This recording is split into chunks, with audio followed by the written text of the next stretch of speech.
Welcome to our judgment on Article 370 series, the evolution and the decimation.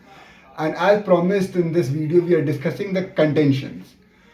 Before moving further, मैं आपको ये बता दूं दोस्तों कि चूंकि इस जजमेंट में गवर्नमेंट की पोजीशन एक्सेप्ट हुई है, तो आज हम सिर्फ कंटेंशन ऑफ पिटिशनर्स डिस्कस करेंगे, क्योंकि जब हम अगले वीडियो में जजमेंट और उसकी रीजनिंग डिस्कस करेंगे तो गवर्नमेंट के कंटेंशन आपको इन्हीं में पता चल जाएंगे.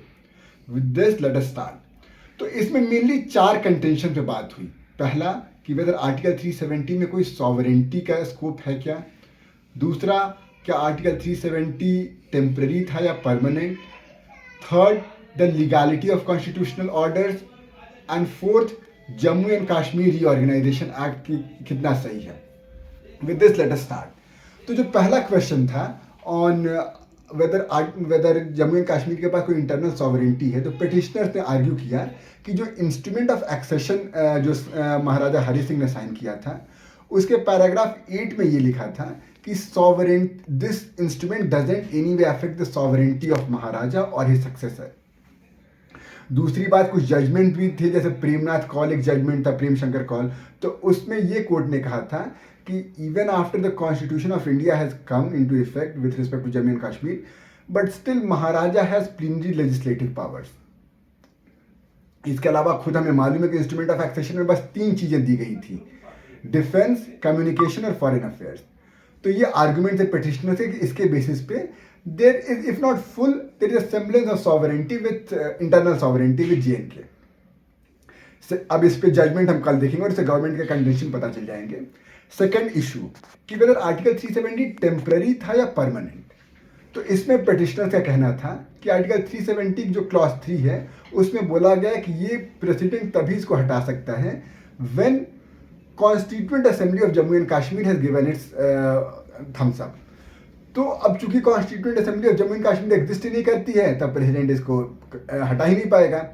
और एनीवे दोस्तों, there is a rule of interpretation कि proviso has to be strictly interpreted, और ये पार्ट प्रोवाइजो में लिखी हुई है. उसके अलावा ये भी कहा गया कि जब कॉन्स्टिट्यूशन फ्रेम हो रहा था तो फ्रेमर्स को ये बात मालूम थी कि जम्मू एंड कश्मीर की जो भी कॉन्स्टिट्यूएंट असेंबली बनेगी, it will be A temporary body. तो अगर इसको उनको परमानेंट नहीं बनाना था तो वो कुछ और उसमें स्कोप दे सकते थे. ये आर्गुमेंट इसके रिलेटेड था. अगेन गवर्नमेंट की कंटेंशन हम कल देखेंगे through judgement. Now the third issue was the legality of constitutional orders. तो ये कहा गया कि कॉन्स्टिट्यूशनल, आपने एक कॉन्स्टिट्यूशनल ऑर्डर लाया 272, 273, 272 से आप 367 को अमेंड कर रहे हो, जो कि आप कह रहे हो कि जो कॉन्स्टिट्यूएंट असेंबली जो लिखा गया 373 में, उसको हम लेजिस्लेटिव असेंबली से पढ़ेंगे. बट बेसिकली एक प्रेसिडेंशियल ऑर्डर के थ्रू आप अमेंडमेंट करा ले रहे हो, जिसके लिए आपको 2/3 मेजॉरिटी चाहिए होती है. तो इट शुड बी इनवैलिड. उसी तरह 273 में कहा गया कि सारे प्रोविजंस ऑफ कॉन्स्टिट्यूशन आप लगा दे रहे हो जम्मू एंड कश्मीर पे, जबकि 370 क्लॉज 1 सब क्लॉज डी में ये लिखा हुआ है कि any portion of the constitution को अगर आप जम्मू एंड कश्मीर पे एक्सटेंड करना है तो उसके लिए आपको स्टेट गवर्नमेंट का कंसेंट चाहिए. जबकि यहाँ पे आप कंसेंट तो बात की बात है, आपने पूरे के पूरे कॉन्स्टिट्यूशन को विदाउट कंसेंट लगा दिया है. तो दिस इज मतलब a fraud on the constitution. और चौथा क्वेश्चन आया इस बात पे कि Jammu and Kashmir reorganisation act जो पास हुआ, जिसमें उस स्टेट को डिवाइड कर दिया गया 2 यूटी में, तो क्या ये आर्टिकल 3 क्या कहता है कि वी अग्री कि parliament has the power to create a UT, bifurcate the state, change the name and area of the state, but उसमें आपको स्टेट से पहले इस असेंबली को भेजना होता है. ऑल्दो आप उसको बाउंड नहीं है जो भी स्टेट ने अपना वो दिया सजेशन, बट भेजना द प्रोसेस इज इम्पॉर्टेंट.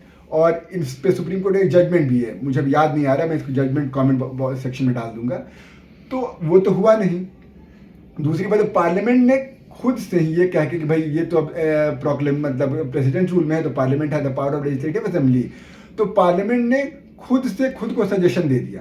तो it's a kind of colourable legislation. What can not be done directly is to be done indirectly. और टेकिंग दिस स्टेप फर्दर, अगर आप इसको सही बोलते हो, पिटिशनर्स कह रहे हैं, तो इसका मतलब पार्लियामेंट हैज द पावर कि सारे स्टेट को यूनियन टेरिटरी बना दे. तो India which is the federation as head by SR Bombay will become a unitary with a stroke of pen, parliament की जस्ट एक डिसीजन से. तो ये कंटेंशन थे उसके. अब इस पे जजमेंट क्या हेल्ड हुआ था, ये हम अगले वीडियो में देखेंगे दोस्तों. तो मिलते हैं अगले वीडियो में, टिल देन बाय बाय।